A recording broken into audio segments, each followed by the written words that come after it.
Men are wired to lead, to build, to conquer, and to take responsibility. But life has a way of pushing back, doesn't it? It pushes back through financial struggles, through stagnation and fear, through discouragement, failure, and a constant spiritual resistance against your progress. This is the battle for dominion, the fight to take and hold territory in every area of your life. Spiritually, financially, mentally, in your family, and for your destiny. Why is this so dangerous? Because if a man loses his sense of dominion, he settles for mere survival. He stops walking in the authority he was created for and starts just trying to get by. This is the story of Daniel. Daniel had always believed that eventually, life would just make sense.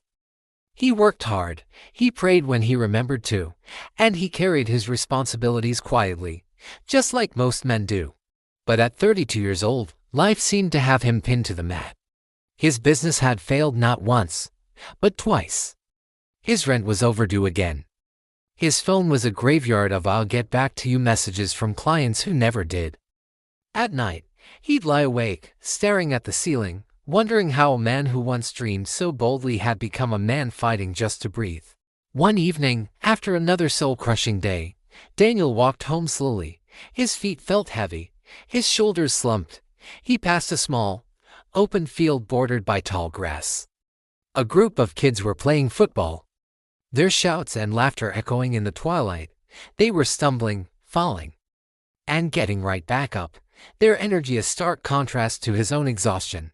As he stood there watching, an older man approached him. It was Mr. Kalu, a retired teacher everyone in the community looked up to. "You look like someone carrying a load that doesn't belong to him," the old man said gently, his voice calm and steady. Daniel managed a weak smile. "Life is just heavy, Mr. Kalu nodded, his eyes kind. "Every man fights 3 battles," he replied. "But the greatest of them all is the battle for dominion." Daniel frowned, confused. Dominion? Over what? "I can barely control my own circumstances." The old man pointed toward the field. "Look at them," he said, gesturing to the kids. "Each boy wants the ball. Each one wants to score. But only the one who decides not to be pushed off the ball eventually dominates the game." A heavy sigh escaped Daniel's lips. "My own game is pushing me out, Mr. Kalu stepped a little closer. "That is because you're trying to fight on the surface. Dominion is not first external. It begins internally." The words struck a chord deep within Daniel, but he was still lost. "I don't understand." "Sit," the old man said, lowering himself onto a weathered bench near the field. Daniel sat beside him. "A man loses dominion the day he starts negotiating with fear, Mr. Kalu continued, his voice full of wisdom. "The fear of failing again. The fear of disappointing people. The fear of taking bold steps. The fear of believing that God still has a path for him. Listen to me, Daniel. Life does not defeat a man from the outside. It defeats him the moment fear gains control on the inside." Daniel stared at the dust rising from the children's frantic feet. He felt exposed, as if Mr. Kalu had seen straight into his soul. He had grown comfortable in his discouragement. Failure had stopped being an event, it had become his identity. Kalu went on, "When God gave man dominion, he didn't give him dominion over other people first. He gave him dominion over systems, over challenges, over resistance. Life will always resist you, Daniel. It's supposed to. But dominion means pushing back with conviction, not retreating in fear." Daniel finally looked up, his voice barely a whisper.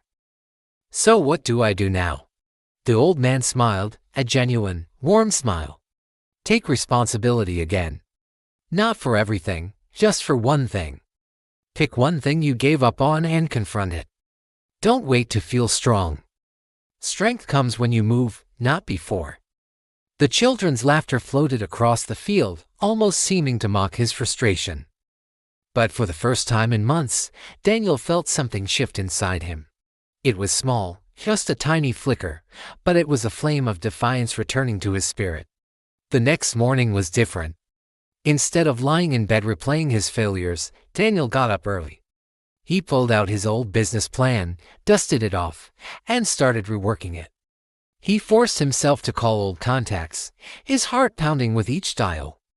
He prayed, but this time with raw honesty, not empty pretense. He laid out his fear and his doubt, and asked for the strength not to feel better, but to move forward.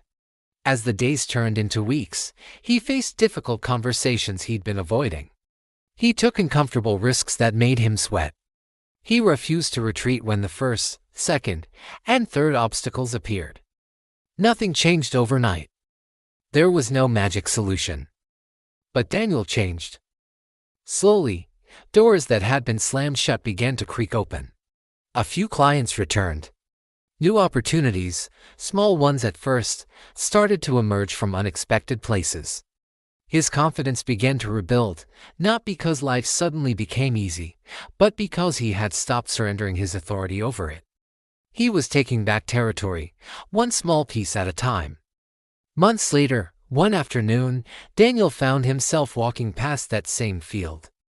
The children were playing again, their energy just as boundless. And there, on the bench, as if he had been waiting for him, sat Mr. Kalu, a knowing smile on his face. "You won," the old man said simply. Daniel sat beside him, the familiar weight on his shoulders now gone. "Not everything is perfect yet," he admitted. Dotmer. Kalu let out a hearty laugh. "Dominion is not having no battles, my boy. Dominion is fighting and refusing to bow." Daniel watched the children kicking the ball with fierce determination and remembered how he once felt pushed out of life's game.